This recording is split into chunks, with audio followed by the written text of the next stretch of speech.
তো এটা হচ্ছে লক্ষ্মী পুজোর ভ্লগ। হ্যাঁ, ঠিকই শুনেছো, এটা লক্ষ্মী পুজোর ভ্লগ। আমি কোনো প্রফেশনাল ব্লগার না, তাই ভিডিও করার জন্য বা ভ্লগ করার জন্য যে বাড়ির থেকে ভিডিও করতে হয় সেটা আমি জানতাম না। তো সুন্দর সানসেট দেখে মনে হলো ভিডিও করি, তাই ভিডিওটা শুরু করেছিলাম। তো আমরা গেছিলাম দরাবপুরে।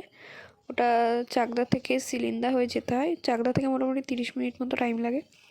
তো তারপরে আমরা ফার্স্ট প্যান্ডেলটা দেখলাম, আর তারপর ওখানে এত ছবি তুলেছি যে আর কি সন্ধ্যা হয়ে গেল। তো রাস্তা দিয়ে দেখলে সুন্দর লাইট। তারপর যেতে যেতে আমরা এই প্যান্ডেলটা দেখলাম, তারপর আরও একটু এগিয়ে এই প্যান্ডেলটা দেখলাম। ঠাকুরটা দারুণ করেছিল।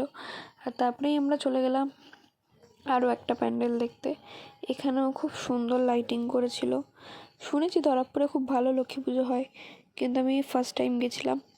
আর এখানে আমার একটা বন্ধু বলছিল, ভাই লেজারের আলোতে ফোনের ক্যামেরা নষ্ট হয়ে যায়, তাই বলে আমি ফোনটা ঢুকিয়ে দিয়েছিলাম। ঠাকুরটা দেখো কি দারুণ, তাই না? তারপর যেতে যেতে আবার লাইটিং দেখলাম। সত্যি বলতে লাইটিংগুলো দারুণ করেছিল। তারপরে আমরা চলে আসলাম দরাবপুর স্কুলের প্যান্ডেলটা দেখতে। এখানেও লাইটিংটা দারুণ করেছিল, আর ঠাকুরটা তো কিছু বলারই নেই। তারপরে আমরা ওখান থেকে হেঁটে হেঁটে চলে গেলাম আরও একটা প্যান্ডেল দেখতে। এটাও লাইটের প্যান্ডেল ছিল। ভিডিও না করলে না প্যান্ডেল দেখার মজা আসে না। তো যাই হোক, আমি ভাবিও নি যে আমি ভ্লগ বানাবো, তো ইচ্ছা হলো এডিট করে পোস্ট করলাম। তো তারপর আমরা কয়েকটা ঠাকুর দেখলাম, প্যান্ডেল দেখলাম। তো এই মোটামুটি অনেকগুলোই ঠাকুর, অনেকগুলোই প্যান্ডেল দেখেছিলাম ওখানে। প্রত্যেকটা প্যান্ডেলই খুব ভালো হয়েছিল। সত্যি কথা বলতে লক্ষ্মী পুজো যে এত ভালো করে হয় সেটা আমি হয়তো দরাবপুর না গেলে বুঝতেই পারতাম না। তো আমরা ওই দিন প্রচুর ঠাকুর দেখেছি, প্রচুর মজা করেছি।